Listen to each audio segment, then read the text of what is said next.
Hey everybody, for level 5 we continued what we've been working on for the last couple weeks. We've been working on jams, putting things together, and I thought tonight came together the best out of all 3 weeks. So we started with Chester kicks. You can watch the old videos for that.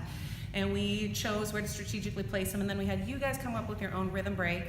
You had 2 songs to plan, and then you incorporated it into a jam. And remember, we said that you can take that idea and run with it, a little body experiment, if you will. But don't give yourself 3 weeks to plan it, give yourself a couple songs to plan it, because what you're trying to do is not just come up with the jam and the rhythm break, make it clear so people can really see it and latch onto it, but you're also trying to constrain yourself and have a little taste. You don't want everything to be too complicated so that people can really see what's happening. Yeah, the idea was to do not too many fancy things in 8/8 counts of dancing, but make the in-between stuff not look like in-between stuff. Make it look like great dancing, don't dance too fast, have perfect timing, be in sync. And then 1 or 2 things that pops and make them surprising. We worked on making the Chester kicks a surprise, and then having you guys make up your own rhythm breaks and make them be a surprise. And usually you gotta wait something to the end, so there's something, the finish has to be kind of strong. You can't leave people with an off note.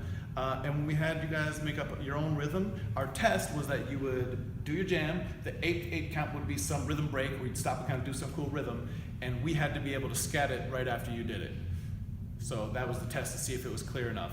Again, the focus for us would be not on complication and amazingness, but on interest. I want it to be interesting, but clear above all else. And what that means is maybe not so much time planning it, a lot more time dancing it, practicing it, so you can actually dance it out with some quality. And this is Naomi's last Uptown Swing for a long time, y'all, because you know what I'm saying. 1 month. Boom.